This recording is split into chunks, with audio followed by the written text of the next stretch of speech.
Thank you for joining us today, and welcome to Jazz Chats with Cool Cats, a virtual conversation series featuring esteemed drummer and host, KCH favorite and yours, Pete Siers. This series has been generously funded by seasoned underwriter, Bank of Ann Arbor. This presentation is free, but please consider supporting our world-class artists and our Kerrytown Concert House by making your own gift at kerrytownconcerthouse.com/donate. Enjoy the program. And welcome to Jazz Chats with Cool Cats. I've got a great panel that I am really grateful that you are willing to join me and talking about your experience with jazz, your life in jazz, your life in radio, and what jazz means to you. I have to say, on behalf of all the musicians, you guys are a different branch of the same tree. You guys put it out on a different wavelength than live performance and being an actual musician. We share so much commonality. However, the technical stuff is really different and very interesting and fascinating on how you think about it. I just kind of want to highlight this. It's important for me that the people at the Kerrytown Concert House, and I will say the Bank of Ann Arbor, really get to know you a little bit, because you are very important to our community, both in the past and in the future. And, there's just a lot of interesting things that you're involved with and what you think about in terms of jazz. It was not, to my knowledge, that today is actually National Disc Jockey Appreciation Day.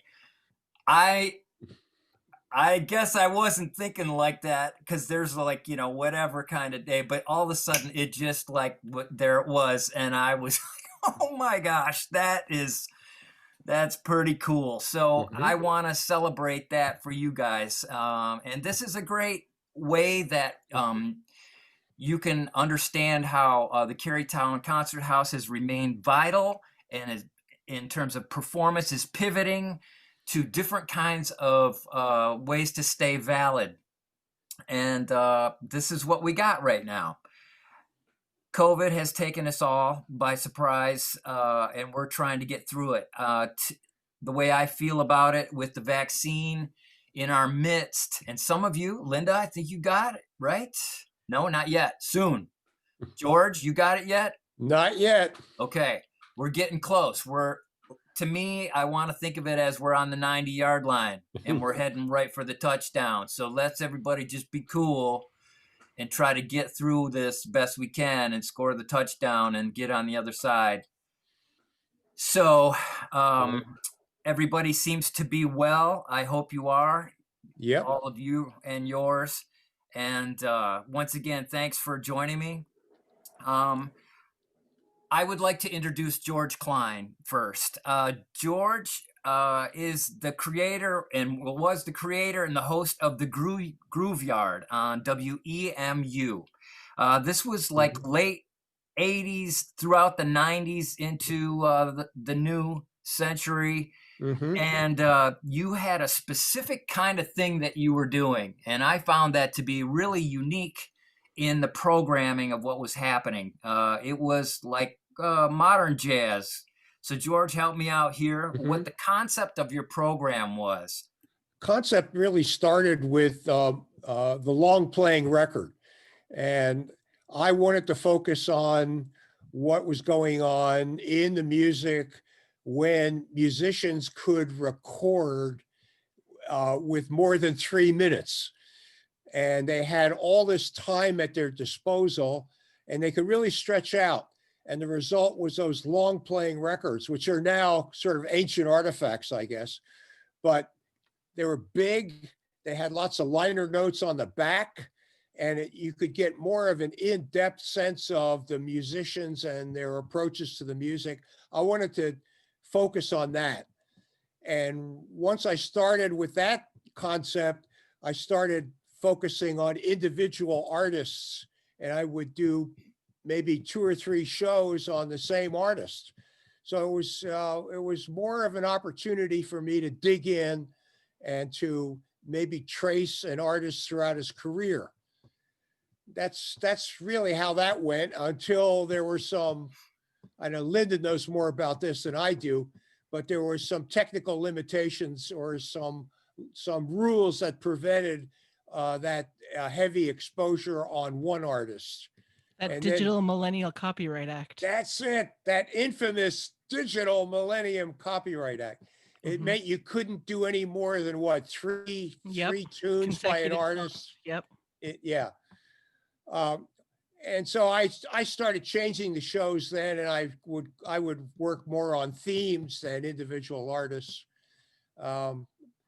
But that was well after I started the Groove Yard in 1989. So I had a lot of chance to play a lot of artists in one show before that infamous Digital Millennium Copyright Act. As an artist, to begin to follow traces of what really moves you, those shows were really important to me, just because there was so much information being passed. It was like an audio encyclopedia in a real loose term, and it was cool. It was fun to listen to, for instance, my early exposure to Coltrane was the Ascension record. Oh yeah, and that was not the right place for me to start. I just didn't have the tools to figure out what was happening there. And then when you would play Coltrane on Atlantic as a series, and all of a sudden everything just like, I can't get enough of this, So that was like really a great presentation that I truly am grateful. And that's just one small example. So welcome, George. Thank you. Let's go to Linda next. Thank you, Pete. Oh yeah, right on, man. So Linda, you are the former programming director from WEMU, and that alone we could talk about forever. But I also want to people to know, and the jazz community can attest to that, of your connection to the outreach of what jazz radio means to a community, and conventions, panel discussions, and putting basically EMU on the map on a much wider, because your visibility and attention to detail and communication, very clear. And you also had a very distinct concept of what you liked and played, and very much appreciated. You also gave a lot of tip of the hat to the local guys. I can't say enough about that personally, but it kept everything vital and really kind of concise in what was happening in our community, which it's unheard of, really. So Linda, Yohn, thanks for joining me. Oh, Pete, this is such an honor to share this time with you, with Jessica, and with George, and with everyone who supports Kerrytown Concert House, and that includes me. So thank you, truly an honor. The outreach is so important. You cannot just be this little ivory tower of jazz. You got to do the outreach for the community, and then you got to take it bigger places, and you got to make friends. You make new friends, you make old friends, you stay in touch, you return emails, you return phone calls, you go to lunch, you listen. Maybe you don't do talking on a panel, you listen. And through the listening, through taking it in, the music and just the feelings of your friends and the community, that's what you then share on the microphone and share in the community. I obviously I had to go back and do it, right? And so I'm now at WRCJ just one night a week, 2 sweet little hours called the swing set, but it's something that I look forward to all week long. And it's that time where I can hopefully make an artistic difference in our community. So believe me, and I said this in the email to everybody at Kerrytown Concert House, but believe me, I contribute to WEMU. I listen to WEMU. I support WEMU. I am so grateful to WEMU for the 30 years that I spent there. And I'm grateful to the other stations that I worked at too, WKSU and WBBY and WNOP. All of them, all of that experience, I am grateful for, and I'm just hopefully Energizer Bunny, continue to do it. And we miss you at WEMU, Linda. I love you, Jessica. Ditto. I love you, George. I love you, Pete. Ditto. We all love each other. Yes. Fantastic. You guys are veterans. I am honored to have you here. Jessica. Yeah. The host of the In Crowd. And the show that you present has always been so it's still loose, but it's very prepared, and it's just really a pleasure to listen to on a real high level that I have often thought, like, why isn't this syndicated? Aww. Because I mean, it's just the bar is set high always, and the music that you play, the rap that you present to connect everybody to that music, it's just very informative, and it's right on. You have a great knowledge base of like how the industry works. It's quite fascinating to have your perspective on there. I know just from knowing you personally that you've had threads of connections with some really amazing players, and that, you know, I'm sure that kind of keeps your ear a little bit tilted to new things that are coming out, perhaps. Well, I was lucky to have a career for quite a while in the retail world. First, you know, at School Kids Records, but then as the national jazz buyer for the largest jazz retailer in the world, and that was Borders Books and Music. And so in that role, I was listening to everything new that came out, which also explains why I have a really nice collection of music. This is just a fraction of what I own. But it meant that everything new, you know, I would get calls. Eric Reed was in the studio and the record label owner would call me and hold the phone up, and so I could hear what was going on. Or sometimes they'd fly me to New York for a recording session.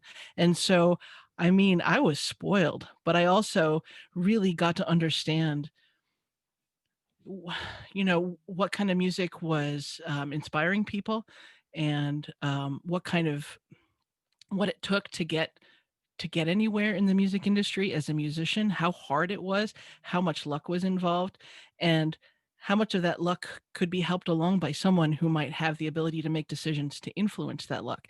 And so for a period of time, that was me. I got to help build careers. And I always used to joke that I would sell tens and hundreds of thousands of copies of Kenny G so that I could take a chance on an up and coming new artist.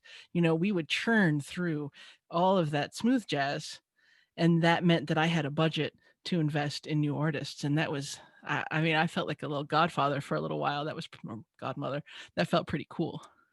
Fantastic.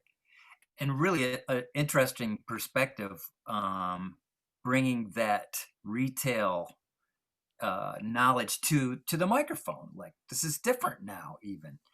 But the whole time I was doing that, I was also at WEMU, and I was there because when I was a teenager, I moved to Ann Arbor, and I was listening to Linda Yohn and George Klein, and I was calling and making requests on Linda's show all the time. And at a certain point, Linda saw me on stage playing with a WCC Jazz Orchestra. I played saxophone, and she noticed that I was quoting Dizzy Gillespie's Burke's Works, and she wanted to tell me that sounded pretty cool.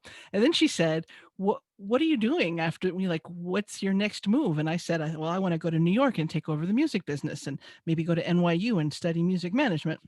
And she said, why don't you just stay here, go to Eastern, and I'll give you a show. And here we are 29 years later, and I still have a show. So thanks, Linda. You're welcome. Fantastic. And Eastern was good to you because Eastern had an arts management program. That's right. And that helped you out with knowing a business end. Mm-hmm. So you put that into retail really well. And I learned how to write press releases in that program. And that's what I do all day, every day in my day job now at University of Michigan. There you go. Fantastic. Okay. Now that you've been introduced and understand kind of like how everybody has entered their professional life as a disc jockey, I want to go back even farther. I want to talk about at what moment in your life did jazz become profound? Like, what was the thing that bit you and you could not get over it? Let's start with Jessica. I don't know. Maybe it was meeting Dizzy Gillespie. Here I am at 16. Fantastic. What a great picture. Tell what was let's talk about that. I'm sorry for when I was really young, my uncle gave me a cassette of the Manhattan Transfer, and the song Birdland just blew my mind. And from there, I wanted to learn about Bird, and I see a poster of Bird behind you, Pete. Yeah. And I learned about Bird and Dizzy and everyone who was named in that song. And so when I was a teenager and we moved to Europe, and the North Sea Jazz Festival was there, I begged my parents to take me so that I could see all these people. So for 3 summers in a row, I would go. That weekend in July was the most important weekend of my life, and I would go with my camera and my autograph book, and I would hang out in the hotel where all the artists would stay, and I had dinner with Carmen McRae. Dizzy and I spent a ton of time talking about upstate New York, where I grew up. It was the most amazing experience of my life. So I would say, as a teen, my parents indulging that my love of that music, and hanging out with me and Milt Jackson and Charlie Bird and everybody, Slim Gaillard at the North Sea Jazz Festival was the thing that made it so exciting. Because I think, George and Linda and you, Pete, probably understand so much of what's amazing about jazz is that history and the storytelling and what everyone refers to as the hang. It's that oral history that passes down from artist to artist, and if you can get on the periphery and eavesdrop a little and hear them telling these stories, and it's just the most amazing thing. And I became addicted to that, just listening to people talk about that music and the history and Charlie Parker and dirty jokes and all of that stuff that comes in the jazz world. Yeah.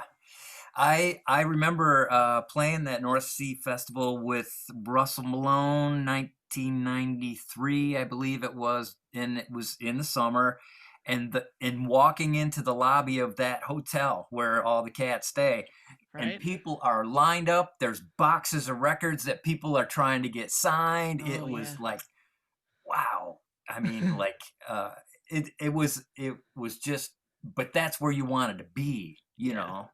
And then I'm looking around. It's like, oh, there's Jim Hall, right? He's talking to Peter Bernstein. I mean, just like all these. It was all like coming to life right there. Yeah. Really, I'm with you. I'm going to ask the same question now to Linda. Linda, what was the moment jazz became profound in your life? Okay, in profound. It always had been there because I come from a very musical family.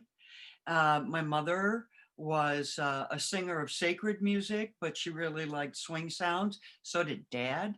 And they liked to jitterbug on Sunday afternoons after they'd gone to church and everybody'd eaten. And then they jitterbug on Sunday afternoons. And Dad taught me how to dance. But how it became profound.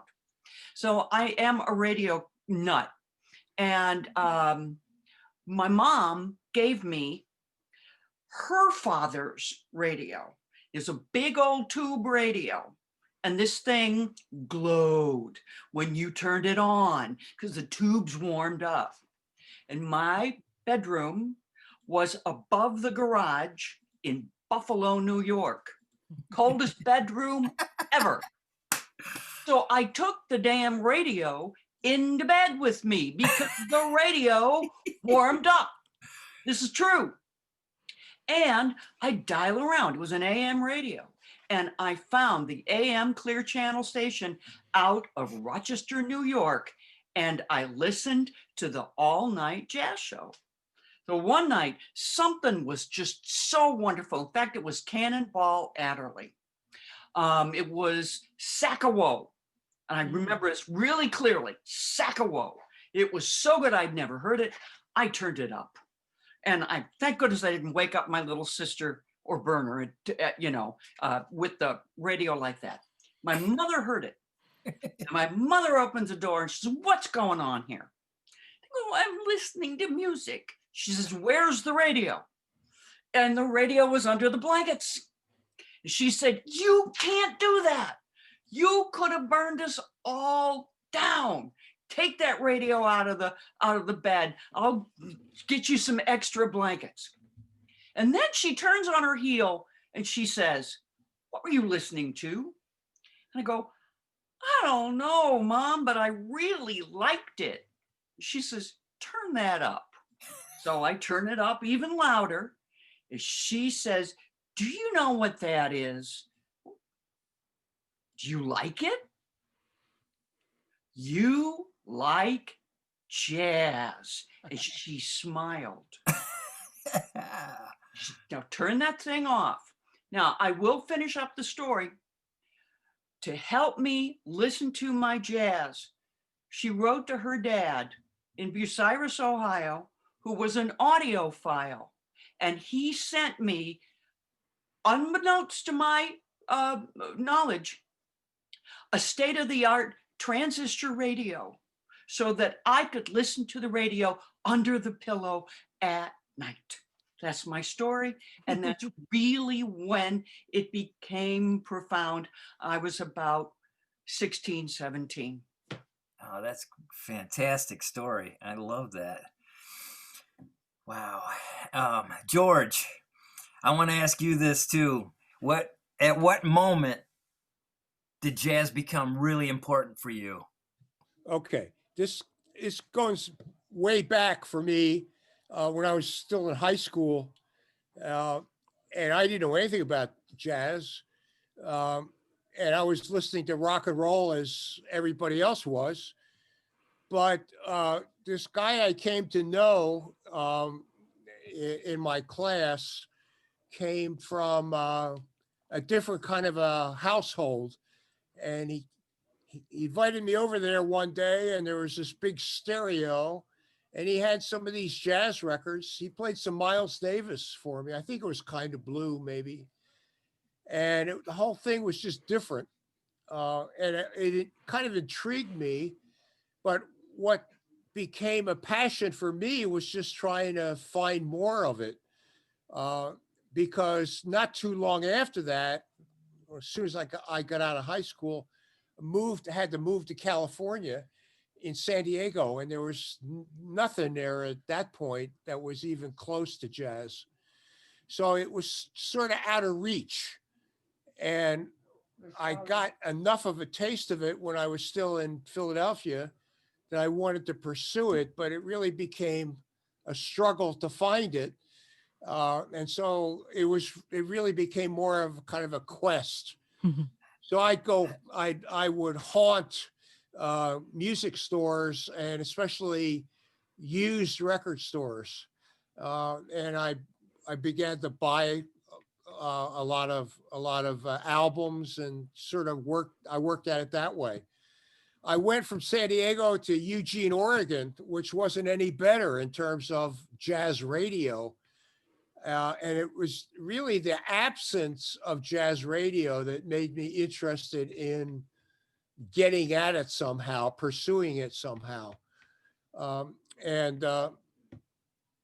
eventually, when we wound up here in Michigan, there were more choices, and it turned out that WEMU was just 5 blocks away. And so I started harassing Jim Dalzo, who was the music director then. And I got to know Jim. He got to know me a little bit. And that's how I sort of made my way to WEMU.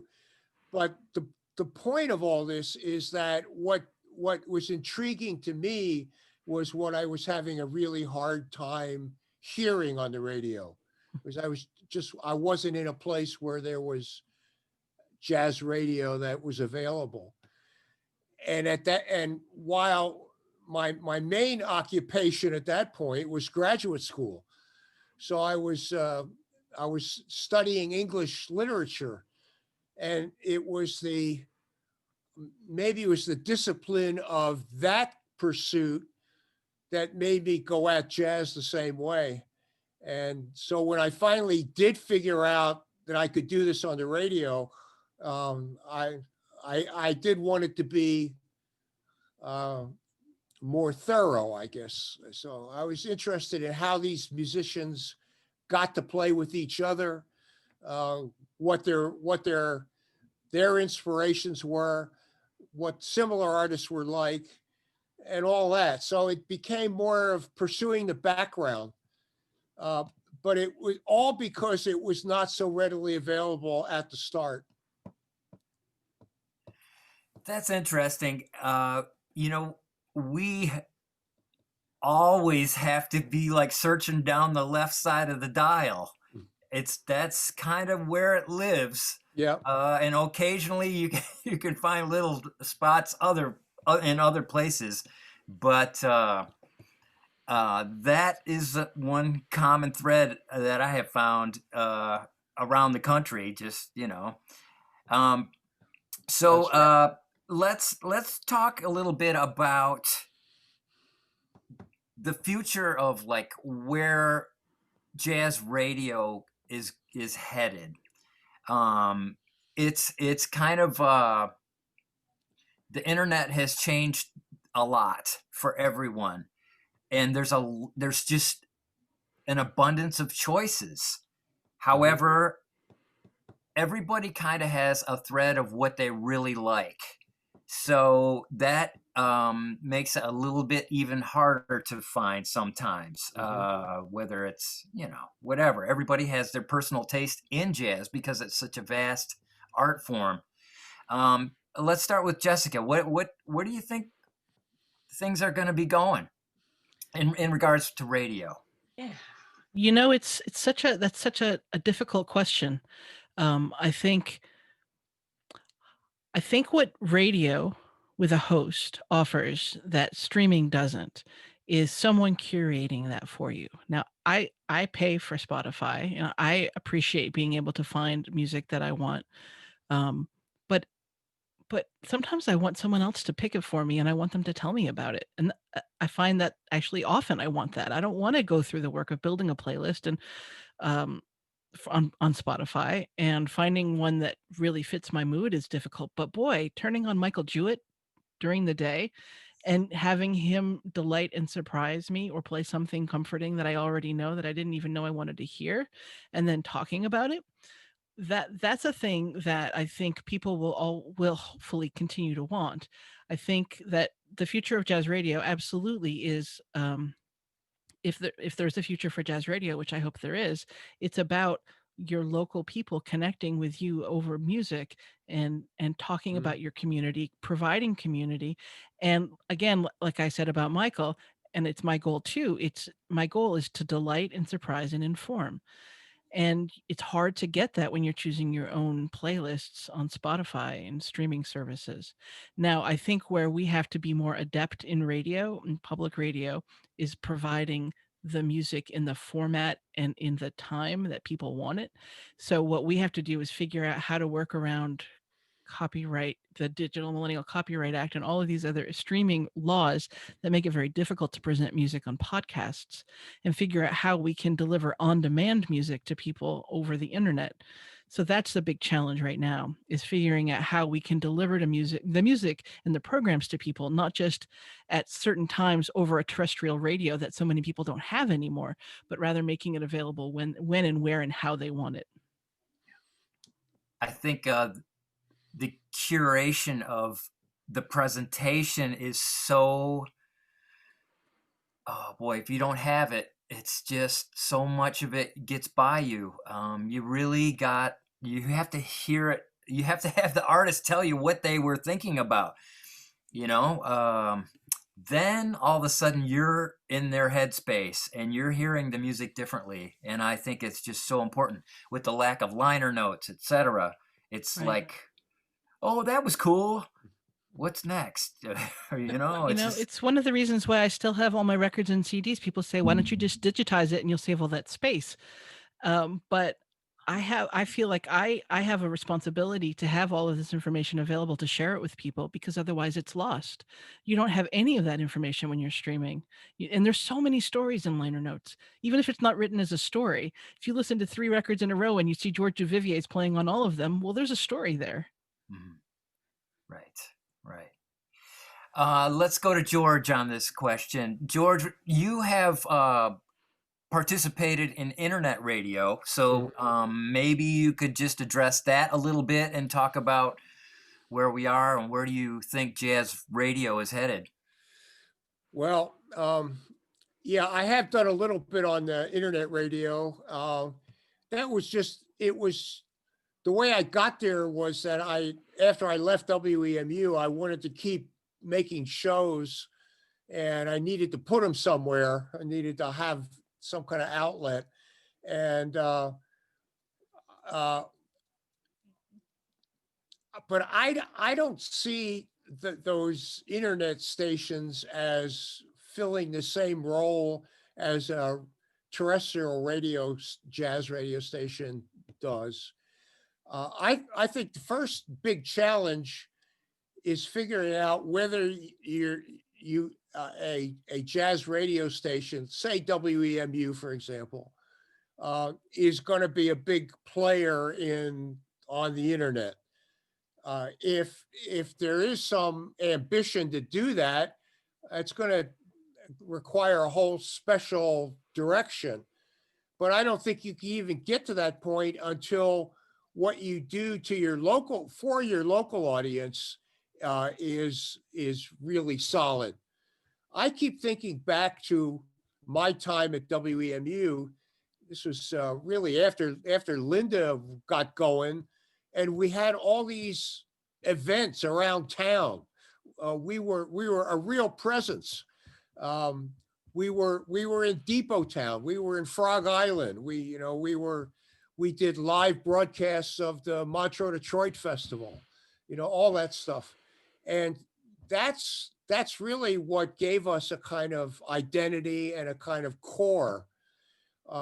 And before you do anything else, I think you have to make sure that the basic structure, the basic personnel, people get along, people working together in the same direction. Maybe I'm being excessively nostalgic, but I look back to that time in the 90s, maybe up into the 2000s. And I think WEMU is really a kind of a model. But as for who's going to tune in either on the internet or in a regular old radio, that's not clear at all at this point. There's so many choices. It's kind of overwhelming with choices. Right. And there are all those regular stations that you can stream.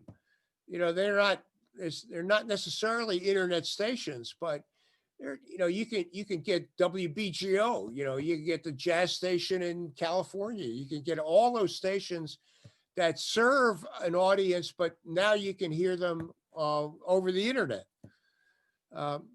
So there is a lot of choice, and how to hone that down and find something that works is a real challenge. No doubt about it. Right. Linda? Super serve your audience. That was the word from Art Timko. Just super serve them. Give them what they want. Love them. It's pretty simple. But so I got to thank Art Timko. And in that love, you got to be in the moment. So I'm going to join the Michael Jewett Appreciation Society here as well. 6th of January, Michael Jewett on the 7th, and he played the absolute best healing, touching, loving music. And he didn't say much, but he just kept it going and flowing. And recently, Jeremy Baldwin was on the air at WEMU for Dr. Martin Luther King Jr. Day. Jeremy comforted, Jeremy honored. This is what radio people can do. They can take a gentle, not overbearing, but a gentle leadership role for the community. And if you don't really bash people over the head with it, but just offer it with love and respect and integrity and intelligence. And you got to do that in Ann Arbor.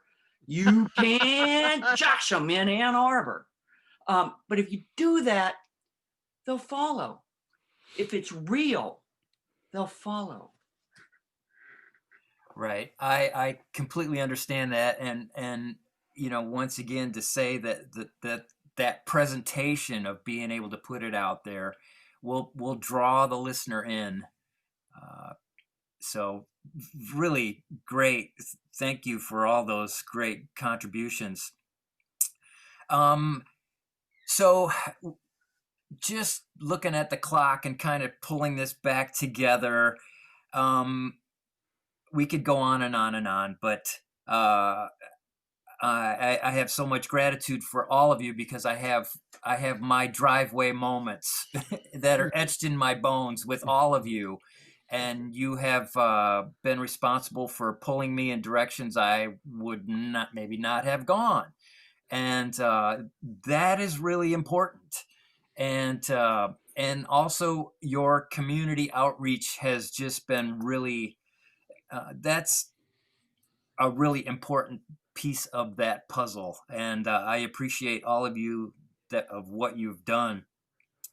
Let's just maybe close with, like, do you have a certain piece of music that is perhaps Desert Island pick, or one that you might be able to even pare it down to, or a record, one particular record? This is deep now, because this music has traveled with you pretty much, I would say, for many years, and it's still part of your bones. So let's start with Jessica on this one. Oh, that's so hard. I've always said that my Desert Island disc is Ella Fitzgerald Sings the Duke Ellington Songbook. And one of the reasons is you get the big band, you get Dizzy Gillespie soloing on Take the A Train, you get Ella, you get Oscar Peterson, you get Ray Brown, you get the orchestra with Ella and without. But records that I go to over and over and over again, there's a Jerry Allen record from the late 80s called Twilight that has When Kabuya Dances that I've probably listened to that record more than anything else that I own. So that might be the one. Fantastic. With Jaribu Shaheed and Tani Tabal. Oh, nice. Yeah. I love that record. It is That's like a great one. I It is have like that a record. warm comfort. It's, you know, people use weighted blankets. I feel like that's my weighted blanket. It just like calms me down, puts me in the right headspace. Fantastic. Let's go with Linda next. Okay. Oh, this is really hard. It could be just a fun listen anytime. It's great to cook dinner to. Ben Webster and Associates. Mm-hmm. Yeah, Ben Webster with Coleman Hawkins, Bud Johnson. And again, there's Oscar Peterson and Ray Brown. What do you know? But one that really hits my heart is a Yusuf Lateef record. And when I was in college, I worked in the bookstore, and the bookstore had a little record section. And we had these 99-cent cutouts. And here was this thing, and there was some oboe on it. I was a freshman. Oh, heck, 99 cents? I'll buy it. And I took that thing up to my room, took the blood, sweat, and tears that was off the turntable, put the Yusuf Lateef on, and I was changed. I had never heard anything like that. And that's one that is just rara avis for me. One more quick thing I do want to say, and I said a lot of great things about WEMU. I do want to make a little commercial for WRCJ. They're a great organization, and it is so fun for me to work there with them, and I'm very grateful for having that opportunity again. Fantastic. Love it. Love it. A lot of good things happening there for sure. And unique things that aren't going to happen anywhere else in this country. That's it's really a fantastic. I'm glad you're there. Fantastic. Thank you. Okay, George, what you got? What's your thing? Okay, well, I'm going to go in a slightly different direction, and I'm going to pick one of the CDs by Astral Project, and that's because that was a huge discovery for me when I first started going to New Orleans. And I started out at the Modern Jazz tent there, and I was looking for music that I could relate to from what I knew before. But you can't just do that and limit it to that in New Orleans, because everything seems to be connected to something else. And Astral Project was a good way in because it looked like a bebop band, but they were not playing bebop. They were, still don't know what you call it, just New Orleans music, I guess. But it led to connections with all sorts of other kinds of New Orleans music. And it was just so intense and so soulful. And each player in that group, and this was when Torkanowski was still there in the group playing piano, each was different. Each I could identify with or see as a different, unique individual. And it was just an experience unlike anything I had encountered up till then.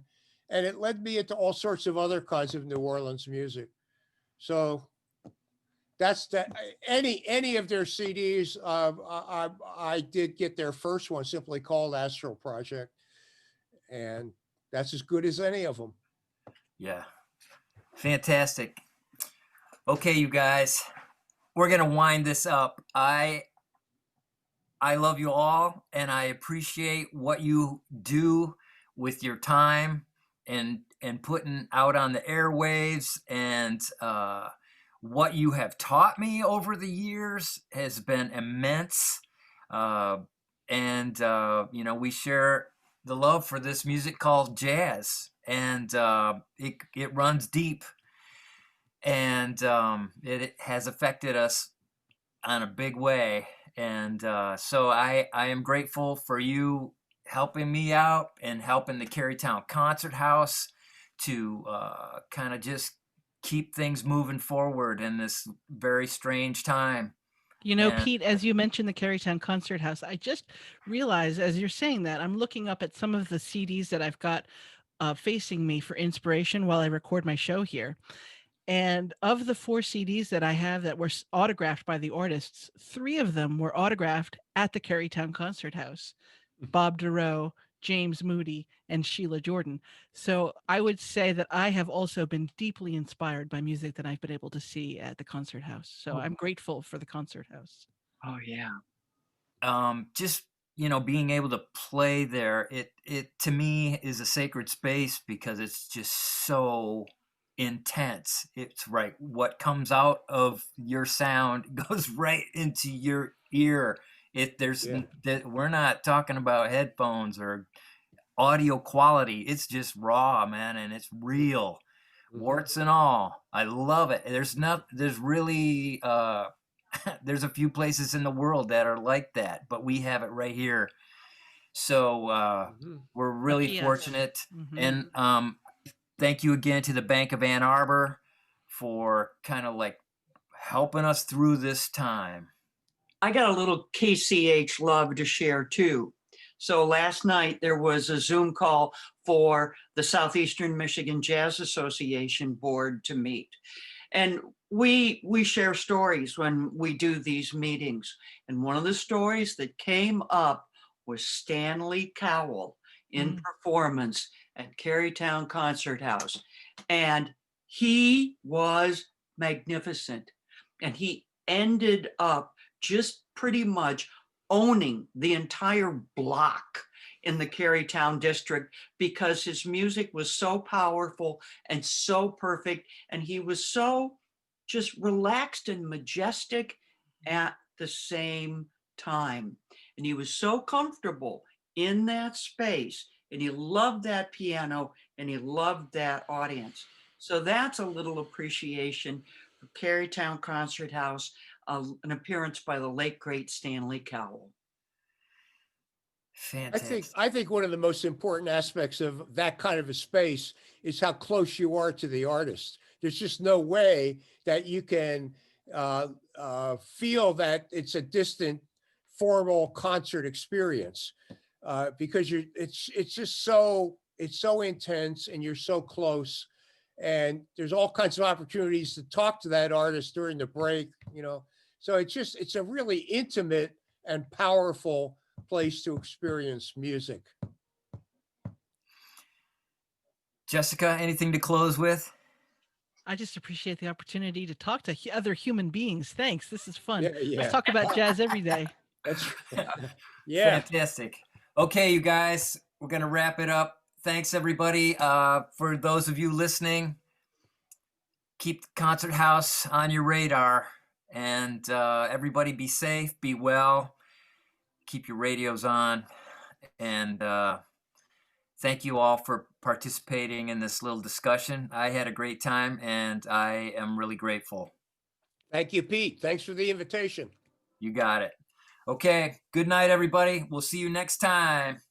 Jazz Chats with Cool Cats. Thank you for joining us for Live at the 415. Don't forget to sign up for our newsletter to read about upcoming live-streamed concerts, and subscribe to our YouTube channel to be notified about our newest videos and upcoming live streams. Have a good evening.